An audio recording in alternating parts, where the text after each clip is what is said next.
നമസ്കാരം എല്ലാ PSC ഉദ്യോഗാർത്ഥികൾക്കും PSC പള്ളിക്കൂടത്തിന്റെ പുതിയൊരു വീഡിയോയിലേക്ക് സ്വാഗതം. അപ്പൊ നമ്മൾ ഇന്ന് LP-UP എക്സാമിന് വേണ്ടി പ്രിപ്പയർ ചെയ്യുന്നവർക്ക് വേണ്ടിയുള്ള മനഃശാസ്ത്രം, ബോധനശാസ്ത്രം എന്നീ ഭാഗങ്ങളിലെ പ്രീവിയസ് ക്വസ്റ്റ്യൻ ആയിട്ടാണ് വന്നിട്ടുള്ളത്. അപ്പൊ പ്രീവിയസ് ക്വസ്റ്റ്യനിലൂടെയാണ് നമ്മൾ ഈ എക്സാം ക്രാക്ക് ചെയ്യാൻ പോകുന്നത്.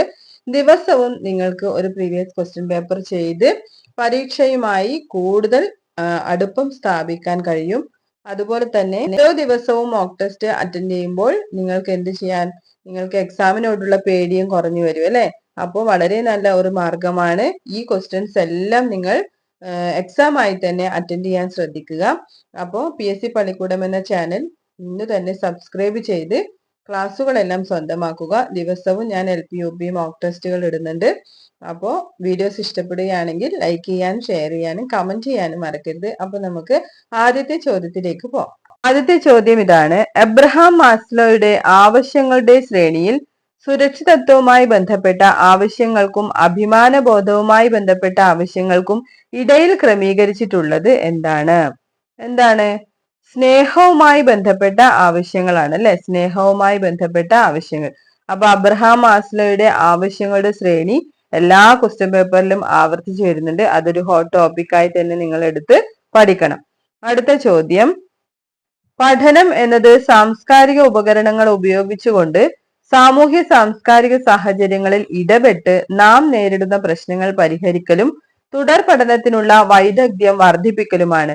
ഈ പ്രസ്താവന താഴെ പറയുന്ന ഏതു പഠന സിദ്ധാന്തവുമായി ബന്ധപ്പെട്ടിരിക്കുന്നു? ഏതാണ്? സാമൂഹ്യ സാംസ്കാരിക സാഹചര്യങ്ങൾ എന്ന് കാണുമ്പോൾ തന്നെ നമുക്കറിയാം അല്ലെ. ഏതാണ്? സാമൂഹ്യ ജ്ഞാന നിർമ്മിതിവാദം. ഏതാണ്? സാമൂഹ്യ ജ്ഞാന നിർമ്മിതിവാദം. ഓപ്ഷൻ സി ആണ് ആൻസർ. അടുത്ത ചോദ്യം: കുട്ടികളില്ലാത്ത ദമ്പതിമാർ അനാഥാലയത്തിലെ കുട്ടികൾക്ക് ആവശ്യമായ പുസ്തകങ്ങളും തുണികളും നൽകുന്നു. ഇത് ഏത് സമായോജന ക്രിയാതന്ത്രമായി പരിഗണിക്കാം? സമായോജന ക്രിയാതന്ത്രം നമ്മൾ 2-3 ക്ലാസ്സുകളിൽ പഠിച്ചു അല്ലെ. ഏതാണ് വരിക? ഉദാത്തീകരണം എന്നതാണ് ആൻസർ വരിക. ഏതാണ്? ഉദാത്തീകരണം. കുട്ടികളില്ലാത്ത ദമ്പതിമാർ അവരുടെ ആ വിഷമം മറക്കാൻ വേണ്ടിയിട്ടാണ് എന്ത് ചെയ്യുന്നത്? പുസ്തകങ്ങളും തുണിത്തരങ്ങളും ഒക്കെ അനാഥാലയത്തിലെ കുട്ടികൾക്ക് കൊടുക്കുന്നത്. അപ്പൊ അങ്ങനെയുള്ള സമായോജന ക്രിയാതന്ത്രമാണ് ഉദാത്തീകരണം. അപ്പൊ അതൊന്ന് കൃത്യമായി പഠിച്ചു വെക്കുക. നെക്സ്റ്റ് ക്വസ്റ്റ്യൻ: കുട്ടികളുടെ കാര്യത്തിൽ ഒന്നിലും ഇടപെടാതിരിക്കുകയും വേണ്ടത്ര താല്പര്യവും ശ്രദ്ധയും നൽകാതിരിക്കുന്ന രക്ഷാകർതൃത്വ രീതി ഏതു പേരിൽ അറിയപ്പെടുന്നു? കുട്ടികളുടെ കാര്യത്തിൽ ഒന്നും ഇടപെടാതിരിക്കുക അല്ലെ. അവരുടെ കാര്യത്തിൽ ഒരു താല്പര്യവും ശ്രദ്ധയും ഒന്നും നൽകാതിരിക്കുക. അങ്ങനെയുള്ള രക്ഷാകർതൃത്വ രീതി എന്ത് പേരിലാണ്? അത് ഓപ്ഷൻ എ ആണ്. നിസ്സംഗ രക്ഷാകർതൃത്വം അല്ലെ. നിസ്സംഗ രക്ഷാകർതൃത്വം. നെഗ്ലിഗന്റ് പാരന്റിങ് ആണ്. അതായത് നിസ്സംഗത. നിസ്സംഗഭാവം എന്ന് വെച്ചാൽ തന്നെ എന്താണ്? നമ്മൾ അതിലൊന്നും ഒരു താല്പര്യം കാണിക്കാതിരിക്കുക എന്നാണ് അർത്ഥം. അപ്പൊ ആ ഓപ്ഷൻ തന്നെ നമുക്ക് മനസ്സിലാക്കാം. ഓപ്ഷൻ എ ആണ് ആൻസർ. അടുത്ത ചോദ്യം: സർഗാത്മകതയുടെ ഘടകങ്ങളിൽ ഉൾപ്പെടാത്തത്. സർഗാത്മകതയുടെ ഘടകങ്ങളിൽ ഉൾപ്പെടാത്തത് ഏതാണ്? സവ്രജന ചിന്ത അല്ലെ. ഓപ്ഷൻ ഡി സവ്രജന ചിന്തയാണ്. സർഗാത്മകതയുടെ ഘടകങ്ങളിൽ ഉൾപ്പെടുന്നത് ഏതൊക്കെയാണ്? വാചാലത, മൗലികത, വഴക്കം. ഇതെല്ലാം സർഗാത്മകത എന്ന് വെച്ചാൽ എന്താണ്? സ്വയം സൃഷ്ടിക്കാനുള്ള കഴിവാണ് അല്ലെ. അപ്പൊ അതിൽ നമുക്ക് വാചാലതയും മൗലികതയും വഴക്കവും ഒക്കെ വേണം. സംവ്രജന ചിന്ത മാത്രം വേണ്ട അല്ലെ. കൺവെർജന്റ് തിങ്കിങ്ങിന്റെ ആവശ്യമില്ല. അടുത്തത്: ഭാഷയുമായി ബന്ധപ്പെട്ട പഠന വൈകല്യം അറിയപ്പെടുന്നത്. ഇത് നമ്മൾ മുന്നേ ഒരു ക്വസ്റ്റ്യൻ പേപ്പറിൽ പഠിച്ചാണ്. ഭാഷയുമായി ബന്ധപ്പെട്ട പഠന വൈകല്യം ഏതാണ്? ഡിസ്ലെക്സിയ ആണ്. ഡിസ്ലെക്സിയ അല്ലെ. ഭാഷയുമായി ബന്ധപ്പെട്ട പഠന വൈകല്യമാണ് ഡിസ്ലെക്സിയ. ഡിസ്കാൽക്കുലിയ എന്താണ്? മാത്സിലുള്ള പഠന വൈകല്യം അല്ലെ. കണക്കിൽ പിറകോട്ടുള്ള കുട്ടികൾക്കാണ് എന്തുണ്ടാവുക? ഡിസ്കാൽക്കുലിയ ഉണ്ടാവുക. അടുത്ത ചോദ്യം: ദേശീയ അധ്യാപക ദിനം എല്ലാവർക്കും അറിയാം അല്ലെ. ടീച്ചേഴ്സ് ആവാൻ പോകുന്നവരാണ്. അപ്പൊ ദേശീയ അധ്യാപക ദിനമാണ് സെപ്റ്റംബർ 5. എപ്പോഴാണ്? സെപ്റ്റംബർ 5. അടുത്ത ചോദ്യം ഇതാണ്: വ്യക്തിത്വത്തെ സ്വാധീനിക്കുന്ന സാഹചര്യ ഘടകം ഏത്? വ്യക്തിത്വത്തെ സ്വാധീനിക്കുന്ന എൻവയോൺമെന്റൽ ഫാക്ടർ അതായത് സാഹചര്യ ഘടകം ഏതാണ്? കുടുംബമാണ് അല്ലെ. കുടുംബം. വ്യക്തിത്വത്തെ സ്വാധീനിക്കുന്നത് ഏറ്റവും കൂടുതൽ നമ്മുടെ കുടുംബം തന്നെയാണ്. അടുത്ത ചോദ്യം: ഒരു വ്യക്തി ഗണിതത്തിൽ പ്രകടിപ്പിക്കുന്ന ബുദ്ധി പൊതുവായ ബുദ്ധിയുടെയും ഗണിതത്തിലെ പ്രത്യേക ബുദ്ധിയുടെയും സങ്കലിത ഫലമാണ്. ഈ പ്രസ്താവന താഴെ പറയുന്ന ഏത് ബുദ്ധി സിദ്ധാന്തവുമായി ബന്ധപ്പെട്ടിരിക്കുന്നു? ഏതാണ്? രണ്ട് കഴിവുകൾ മിക്സ് ആയിട്ടുള്ളത് ഏതാണ്? ദ്വിഘടക സിദ്ധാന്തം അല്ലെ, 2 ഫാക്ടർ തിയറി. ആ കുട്ടിക്ക് എന്തുണ്ട്? പൊതുവായ ബുദ്ധിയുമുണ്ട്, ഗണിതത്തിൽ ഒരു പ്രത്യേക ബുദ്ധിയുമുണ്ട് അല്ലെ. അതിനെന്താണ് പറയാ? ദ്വിഘടക സിദ്ധാന്തം, 2 ഫാക്ടർ തിയറി എന്നാണ് പറയാ. അടുത്ത ചോദ്യം, ജീൻ പിയാഷെയുടെ അഭിപ്രായത്തിൽ ക്രമപ്പെടുത്തൽ, ഉഭയദിശീയ ചിന്ത, പകരൽ ചിന്ത തുടങ്ങിയവ വികസിക്കുന്ന വൈജ്ഞാനിക വികാസ ഘട്ടമേത്? ജീൻ പിയാഷെയുടെ അഭിപ്രായത്തിൽ ക്രമപ്പെടുത്തൽ, ഉഭയദിശീയ ചിന്ത, പകരൽ ചിന്ത തുടങ്ങിയവ വികസിക്കുന്ന വൈജ്ഞാനിക വികാസ ഘട്ടം ഏതാണ്? രൂപാത്മക മനോവ്യാപാര ഘട്ടം. ഏതാണ്? രൂപാത്മക മനോവ്യാപാര ഘട്ടമാണ്. മനസ്സിലായോ? അടുത്ത ചോദ്യം, ഗസ്റ്റാൾട്ട് മനഃശാസ്ത്രത്തെ പിന്തുടരുന്ന ഒരു ടീച്ചർ ക്ലാസ്സിൽ അനുവർത്തിക്കാത്ത സമീപനം ഏതാണ്? ക്ലാസ്സിൽ അനുവർത്തിക്കാത്തതാണ് ചോദിച്ചത് അല്ലെ. ഗസ്റ്റാൾട്ട് തിയറി വളരെ ഇമ്പോർട്ടന്റ് ആണ്, പഠിച്ചു വെക്കണം. ഗസ്റ്റാൾട്ട് മനഃശാസ്ത്രത്തെ പിന്തുടരുന്ന ഒരു ടീച്ചർ ക്ലാസ്സിൽ അനുവർത്തിക്കാത്ത സമീപനം ഏതാണ്? ആവർത്തനത്തിന് ഊന്നൽ നൽകൽ. ഒരുപാട് തവണ ആവർത്തിക്കേണ്ട ആവശ്യമില്ല അല്ലെ. ആവർത്തനത്തിന് ഊന്നൽ നൽകലാണ് അനുവർത്തിക്കാത്ത സമീപനം. നെക്സ്റ്റ് ക്വസ്റ്റ്യൻ, എറിക് എച്ച് എറിക്സന്റെ മനോസാമൂഹിക വികാസ സിദ്ധാന്ത പ്രകാരം സ്കൂൾ പ്രായത്തിൽ, അതായത് 6 വയസ്സ് മുതൽ 12 വയസ്സ് വരെ നേരിടുന്ന പ്രതിസന്ധി താഴെ പറയുന്നവയിൽ ഏതാണ്? ഇതും നമ്മൾ വേറൊരു രീതിയിൽ പഠിച്ച ക്വസ്റ്റ്യൻ ആണ്. എറിക് എറിക്സന്റെ മനോസാമൂഹിക വികാസ സിദ്ധാന്ത പ്രകാരം സ്കൂൾ പ്രായം എത്ര വയസ്സ് വരെയാണ്? 6 മുതൽ 12 വരെ നേരിടുന്ന പ്രതിസന്ധി താഴെ പറയുന്നവയിൽ ഏതാണ്? ഏതാണ്? ഊർജസ്വലത, അപകർഷത അല്ലെ. ഊർജസ്വലത, അതോടൊപ്പം തന്നെ അപകർഷത. അതാണ് എറിക്സന്റെ മനോസാമൂഹിക വികാസ സിദ്ധാന്ത പ്രകാരം സ്കൂൾ പ്രായത്തിൽ നേരിടുന്ന പ്രതിസന്ധി. മനസ്സിലായോ? അടുത്ത ചോദ്യം, which one is the correct spelt word? അതൊരു ഇംഗ്ലീഷ് വേർഡ് വന്നതാണ്. Which one is the correct spelt word? ഏതാണ് കറക്റ്റ് സ്പെൽറ്റ് വേർഡ് വരിക? ഓപ്ഷൻ എ ആണല്ലേ, ബ്രോഷർ. ബ്രോഷറിന്റെ സ്പെല്ലിംഗ് എന്താണ്? BROCHURE ആണ് ബ്രൗഷർ. നമ്മൾ ബ്രൗഷർ എന്ന് പറയൂ അല്ലെ. എങ്ങനെയാണ് എഴുതുക? BROCHURE. ഒന്ന് പഠിച്ചു വെക്കണേ. അടുത്ത ചോദ്യം, സ്വത്വ സാക്ഷാത്കാര സിദ്ധാന്തം ആവിഷ്കരിച്ച മനഃശാസ്ത്രജ്ഞൻ ആര്? സ്വത്വ സാക്ഷാത്കാര സിദ്ധാന്തം ആരാണ്? എബ്രഹാം മാസ്ലോ ആണ്. എബ്രഹാം മാസ്ലോ ആണ് സ്വത്വ സാക്ഷാത്കാര സിദ്ധാന്തം. അടുത്ത ചോദ്യം, ഫ്രോയിഡിന്റെ അഭിപ്രായത്തിൽ വ്യക്തിത്വത്തിന് 3 തലങ്ങളുണ്ട്. അവയിൽ ഒന്നാണ് ഇത് പ്രവർത്തിക്കുന്നത്. അപ്പൊ നമ്മൾ അഹം, സ്വത്വം ഒക്കെ പഠിച്ചിട്ടുണ്ടായിരുന്നു അല്ലെ. അപ്പൊ അതിൽ ഫ്രോയിഡിന്റെ അഭിപ്രായത്തിൽ വ്യക്തിത്വത്തിന് 3 തലങ്ങളുണ്ട്. അത് 3ഉം നിങ്ങൾ പഠിച്ചു വെക്കണം. അതിൽ പ്രവർത്തിക്കുന്നത് സുഖേച്ഛയുടെ അടിസ്ഥാനത്തിലാണ്. ഏതാണ്? സുഖേച്ഛയുടെ അടിസ്ഥാനത്തിലാണ് പ്രവർത്തിക്കുന്നത്. അടുത്ത ചോദ്യം, ഓർമ്മയുമായി ബന്ധപ്പെട്ട് നിങ്ങൾക്ക് യോജിക്കാൻ കഴിയാത്തത് ഏത്? ഓർമ്മയുമായി ബന്ധപ്പെട്ട് യോജിക്കാൻ കഴിയാത്തത് ഏതാണ്? ഓപ്ഷൻസ് നിങ്ങളൊന്ന് വായിച്ചു നോക്കുക, ഞാൻ ആൻസർ പറയാം. കാണാപാഠം പഠിക്കുന്നത് ഹ്രസ്വകാല ഓർമ്മകളേക്കാൾ ദീർഘകാല ഓർമ്മകളിൽ സൂക്ഷിക്കുന്നത് പര്യാപ്തമാണ്. അതാണ് യോജിക്കാൻ കഴിയാത്തത് അല്ലെ. കാണാപാഠം പഠിക്കുന്നത് ഹ്രസ്വകാല ഓർമ്മകളേക്കാൾ ദീർഘകാല ഓർമ്മകളിൽ സൂക്ഷിക്കുന്നത് പര്യാപ്തമാണ് എന്നതാണ് ഓർമ്മയുമായി ബന്ധപ്പെട്ട് നമുക്ക് യോജിക്കാൻ കഴിയാത്തത്. അടുത്ത ചോദ്യത്തിലേക്ക് പോവാം. പ്രൈമറി ക്ലാസ്സുകളിൽ പഠനം എങ്ങനെയായിരിക്കണമെന്ന ചില പ്രസ്താവനകളാണ് താഴെ നൽകിയിരിക്കുന്നത്. അവയിൽ നിങ്ങൾക്ക് യോജിക്കാൻ കഴിയുന്നത് ഏതാണ്?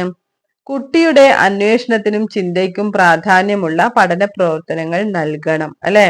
കുട്ടിയുടെ അന്വേഷണത്തിനും ചിന്തയ്ക്കും പ്രാധാന്യമുള്ള പഠന പ്രവർത്തനങ്ങളാണ് നമ്മൾ എപ്പോഴും നൽകേണ്ടത്? പ്രൈമറി ക്ലാസ്സുകളിൽ നൽകേണ്ടത്. മനസ്സിലായോ? അടുത്ത ചോദ്യം, സാമൂഹിക പഠനം എന്ന സിദ്ധാന്തം ആവിഷ്കരിച്ച മനഃശാസ്ത്രജ്ഞൻ ആര്? സാമൂഹിക പഠനം ആരാണ്?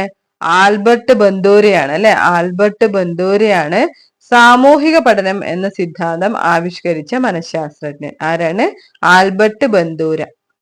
അടുത്ത ചോദ്യം, എറിക് എറിക്സന്റെ സാമൂഹിക വികാസവുമായി ബന്ധപ്പെട്ട ഒരു പ്രതിസന്ധി ഘട്ടമാണ് സന്നദ്ധത കുറ്റബോധം. ഈ പ്രതിസന്ധി തരണം ചെയ്യാൻ കുട്ടിയെ പ്രാപ്തനാക്കുന്നതിന് തടസ്സം നിൽക്കുന്നത് എന്താണ്? ഇതും നമ്മൾ മറ്റൊരു ക്വസ്റ്റ്യൻ പേപ്പറിൽ പഠിച്ചാണ്. ക്ലാസ്സുകളിൽ തന്നെ കൂടുതൽ സമയം ഇരുത്തി പഠന പ്രവർത്തനങ്ങൾ നൽകണം എന്നതാണ് തടസ്സം നിൽക്കുന്നത് അല്ലെ.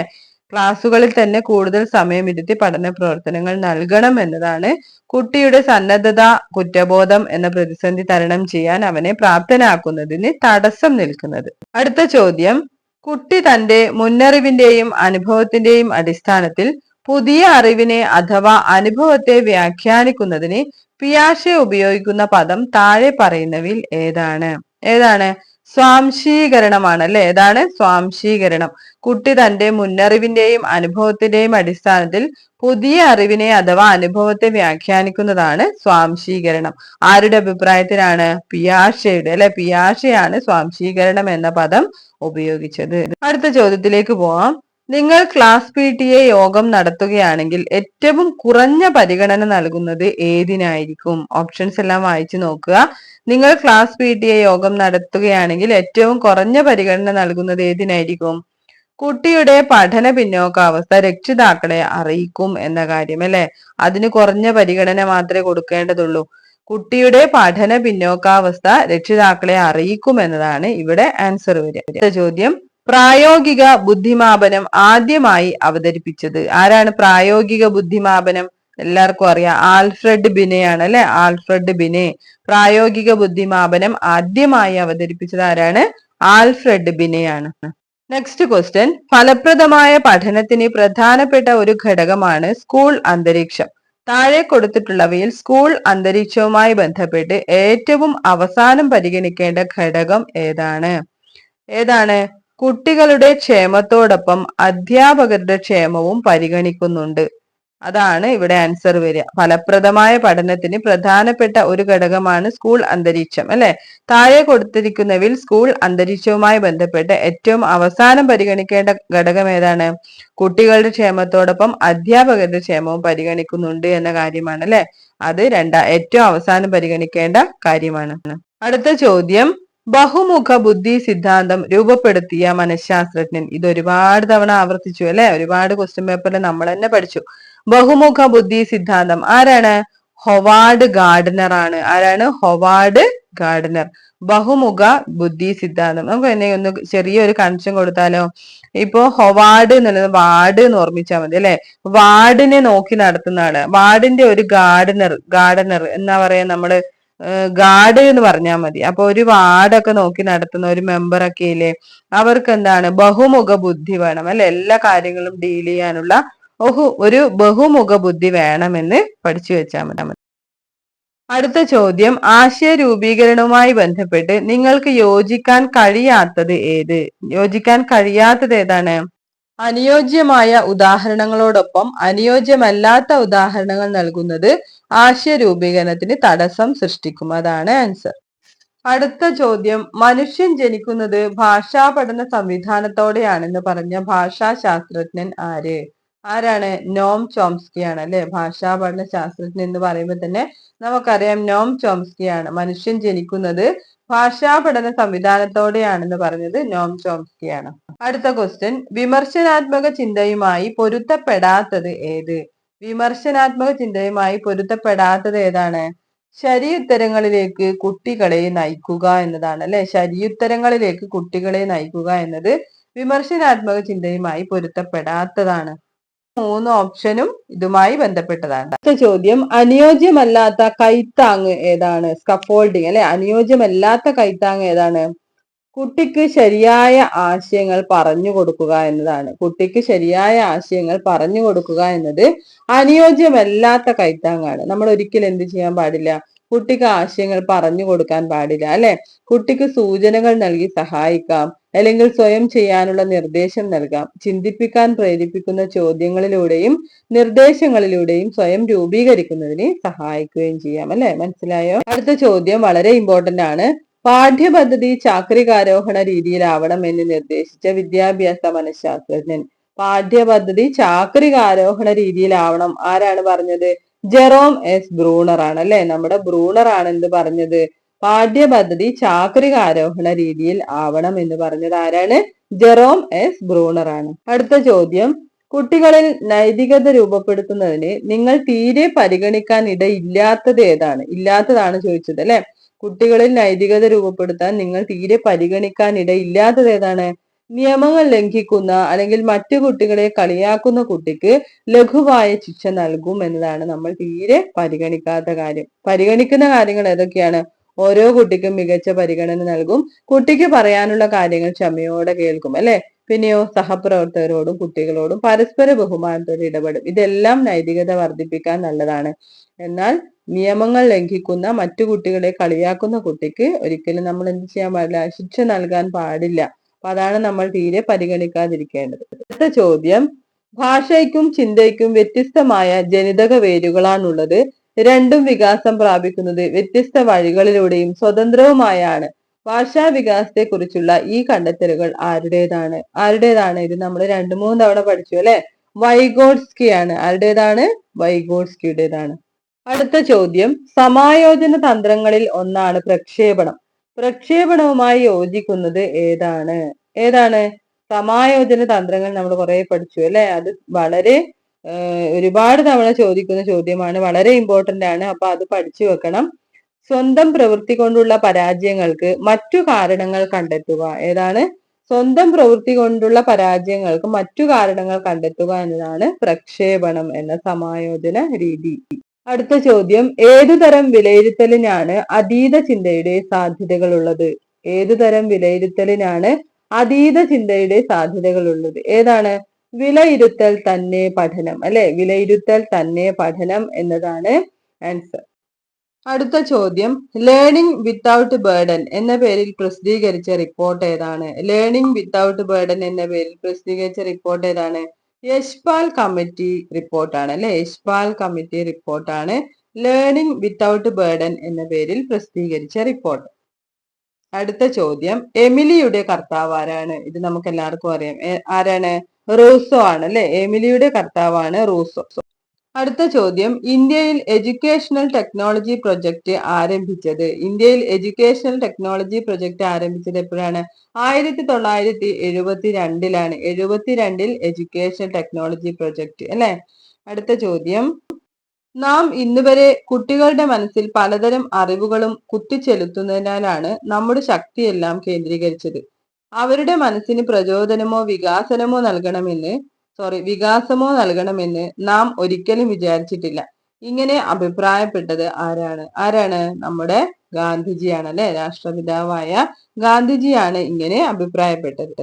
Next question, Jerome S Bruner ആശയ രൂപീകരണവുമായി ബന്ധപ്പെട്ട് മുന്നോട്ട് വെച്ച പഠനഘട്ടങ്ങളിൽ പെടാത്തത് ഏതാണ്? ജെറോം എസ് ബ്രൂണറുടെ ആശയ രൂപീകരണവുമായി ബന്ധപ്പെട്ട് മുന്നോട്ട് വെച്ച പഠനഘട്ടങ്ങളിൽ പെടാത്തത് ഏതാണ്? വിചിന്തന ഘട്ടമാണ്. ഏതാണ്? വിചിന്തന ഘട്ടം. അപ്പൊ ബ്രൂണറുടെ ആശയ രൂപീകരണവുമായി ബന്ധപ്പെട്ടത് ഏതൊക്കെയാണ്? ബിംബന ഘട്ടം, പ്രതീകാത്മക ഘട്ടം, പ്രവർത്തന ഘട്ടം. അത് മൂന്നും പഠിച്ചു വെക്കണേ. ബിംബന ഘട്ടം, പ്രതീകാത്മക ഘട്ടം, പ്രവർത്തന ഘട്ടം. അപ്പൊ പെടാത്തത് ഏതാണ്? വിചിന്തന ഘട്ടമാണ്. അടുത്ത ചോദ്യം, 4-ാം ക്ലാസ്സിൽ പഠിക്കുന്ന സാനിയ ആരുമായും കൂട്ടുകൂടാറില്ല. പൊതുവെ ഒറ്റയ്ക്കിരിക്കാൻ താല്പര്യപ്പെടുന്നു. ചില സന്ദർഭങ്ങളിൽ വിതുമ്പിക്കരയും. ആ കുട്ടിയെ കുറിച്ച് കൂടുതൽ കാര്യങ്ങൾ മനസ്സിലാക്കാൻ ക്ലാസ് ടീച്ചറായി നിങ്ങൾ തീരുമാനിച്ചു. ഏത് മനഃശാസ്ത്ര പഠന രീതിയായിരിക്കും നിങ്ങൾ അവലംബിക്കുന്നത്? അത് നമുക്ക് എല്ലാവർക്കും അറിയാം. ഏതായിരിക്കും? കേസ് സ്റ്റഡി ആയിരിക്കും അല്ലെ. ഓപ്ഷൻ ഡി ആണ് ആൻസർ. Case study. ആ കുട്ടിയെ കുറിച്ചൊരു കേസ് സ്റ്റഡി തയ്യാറാക്കിയാണ് ചെയ്യുക അല്ലെ. അടുത്ത ചോദ്യം, ക്ലാസ് റൂം ബോധനത്തിൽ ഏറെ പ്രയോജനപ്പെടുത്തുന്ന ആശയ ഭൂപടം എന്ന സങ്കേതം വികസിപ്പിച്ചെടുക്കുന്നതിന് നേതൃത്വം നൽകിയത് ആരാണ്? കോൺസെപ്റ്റ് മാപ്പ് അല്ലെ. ആശയ ഭൂപടത്തിന് നേതൃത്വം നൽകിയത് ആരാണ്? ജോസഫ് ഡി നോവാക് ആണ്. ആരാണ്? Joseph D Novak. ആശയ ഭൂപടം ജോസഫ് ഡി നോവാക് എന്ന് പഠിച്ചു വെക്കുക. നെക്സ്റ്റ് ക്വസ്റ്റ്യൻ, 5-ാം ക്ലാസ്സിലെ ഒരു ഡിവിഷനിലെ 41 കുട്ടികളിൽ 12 പേരും മലയാളത്തിലെ സ്വരചിഹ്നങ്ങൾ തെറ്റിച്ചും പരസ്പരം മാറിയും എഴുതുന്നു. ടീച്ചർ എന്ന നിലയിൽ ഇത് പരിഹരിക്കാൻ നിങ്ങൾ അവലംബിക്കുന്ന ശാസ്ത്രീയ മാർഗം ഏതായിരിക്കും? ക്രിയാഗവേഷണമായിരിക്കും. ഏതാണ്? ക്രിയാഗവേഷണം. കുട്ടികള് അക്ഷരങ്ങൾ പരസ്പരം തെറ്റിച്ചും മാറിയും ഒക്കെ എഴുതുമ്പോൾ നമ്മൾ ഏത് രീതിയാണ് പരീക്ഷിക്കേണ്ടത്? ക്രിയാഗവേഷണം എന്ന രീതിയാണ് പരീക്ഷിക്കേണ്ടത്. അപ്പൊ ഇന്ന് പഠിച്ച കാര്യങ്ങളെല്ലാം മനസ്സിലായി എന്ന് വിചാരിക്കുന്നു. ഇത്രയും ചോദ്യങ്ങളാണ് മനഃശാസ്ത്രം എന്ന ഭാഗത്ത് നമ്മൾ പ്രീവിയസ് ക്വസ്റ്റ്യൻ പേപ്പറിലൂടെ പഠിച്ചത്. അപ്പോൾ നിങ്ങൾ ഇത് എക്സാം ആയി തന്നെ അറ്റൻഡ് ചെയ്യാൻ ശ്രദ്ധിക്കുക. എക്സാം ആയി അറ്റൻഡ് ചെയ്ത് നിങ്ങൾക്ക് എത്ര മാർക്ക് ലഭിച്ചു എന്ന് കമന്റ് ചെയ്യാൻ മടിക്കരുത്. അടുത്ത LP-UP മോക്ക് ടെസ്റ്റിൽ നമുക്ക് ഇതിന്റെ ബാക്കി ഭാഗവുമായി കാണാം. അതിൽ ഇംഗ്ലീഷും മാത്സും മലയാളവും ഒക്കെ ഉൾപ്പെടുത്താം. എല്ലാ ചോദ്യങ്ങളും നിങ്ങൾ ചെയ്ത് പഠിക്കുക. ഇതിലൂടെ നിങ്ങൾക്ക് നല്ല മാർക്ക് സ്കോർ ചെയ്യാൻ പറ്റും. ഇത് എന്റെ ഉറപ്പാണ്. എല്ലാവരും മനഃശാസ്ത്രം നന്നായി പഠിക്കുക. 20 മാർക്കിന്റെ ഭാഗമാണ്. അപ്പോൾ ഒരു 18 മാർക്കെങ്കിലും നേടിയെടുക്കാൻ ശ്രദ്ധിക്കുക. ബാക്കി നമുക്ക് GK, മലയാളം, ഇംഗ്ലീഷ് എന്നീ ഭാഗങ്ങളിൽ നിന്നെല്ലാം നല്ല മാർക്ക് സ്കോർ ചെയ്യാം. ഈ വീഡിയോ നിങ്ങൾക്ക് ഉപകാരപ്രദമായി എന്ന് തോന്നുന്നുണ്ടെങ്കിൽ ചാനൽ ഒന്ന് സബ്സ്ക്രൈബ് ചെയ്യുക. അതുപോലെ തന്നെ ബെൽ ബട്ടൺ ഇനേബിൾ ചെയ്യാൻ മറക്കരുത്. എങ്കിൽ മാത്രമേ നോട്ടിഫിക്കേഷൻ എല്ലാം ലഭിക്കുകയുള്ളൂ. അതുപോലെ തന്നെ LP UP അധ്യാപകരാകാൻ പോകുന്ന മറ്റു കൂട്ടുകാർക്കും ഈ വീഡിയോയുടെ ലിങ്ക് ഷെയർ ചെയ്യുക. പിന്നെ നിങ്ങളുടെ ലൈക്കും കമന്റും എനിക്ക് വളരെ വിലപ്പെട്ടതാണ്. അടുത്ത വീഡിയോയിൽ നമുക്ക് ഒരുപാട് പ്രീവിയസ് ക്വസ്റ്റ്യനുമായി വീണ്ടും കാണാം. അതുവരേക്കും താങ്ക് യു.